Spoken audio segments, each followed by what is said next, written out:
রমজান মাসকে কেন্দ্র করে মাগুরার বিভিন্ন স্থানে সয়াবিন তেলের সংকট আবারও তীব্র আকার ধারণ করেছে।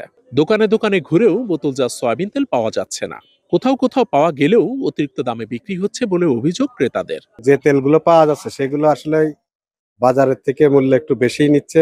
রমজান আসছে, তেলের দাম বাড়ে গেছে, 10 টাকা 15 টাকা 20 টাকা তেলের দাম বেড়ে গেছে। বোতলের তেল নিতে আসছিলাম, বোতলের তেল পাচ্ছি না, এখন খোলা তেল নিয়ে লাগতেছে। বোতল তেল পাওয়া যাচ্ছে না, আমরা গরিব মানুষ তো কিনতেই পারতেছি না। সরকারের বেঁধে দেওয়া দাম অনুযায়ী তেল বিক্রির কথা থাকলেও বাড়তি দামে তেল বিক্রি করছেন বিক্রেতারা।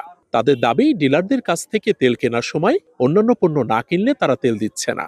ফলে বাধ্য হয়েই অতিরিক্ত দামে তেল কিনতে ও বিক্রি করতে হচ্ছে তাদের। তেল মেলাদিন দেয় না, না দেওয়ার পরও যদি কিনতে হয় ওই পণ্য বিভিন্ন পণ্য ওই কোম্পানিকে নিতে হয়। হয়তো 5 কার্টুন তেল আপনার দরকার দেয় 1 কার্টুন দিয়ে কয় দিনের গুঁড়ো, মরিচের গুঁড়ো, আটা এসব না নিলে তেল পাবো না।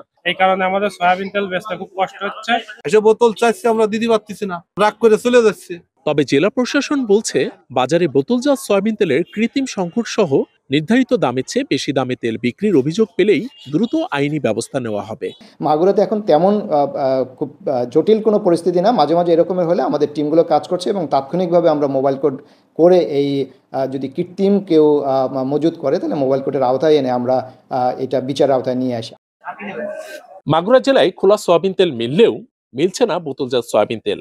যে সংকট তৈরি হয়েছে, সেই সংকটের খোঁজ জানতে গিয়ে জানা যায় যে সংশ্লিষ্ট কিছু তেল কোম্পানি তাদের অন্যান্য পণ্য বিক্রি করার উদ্দেশ্যে এই ধরনের সিন্ডিকেট তৈরি করেছেন।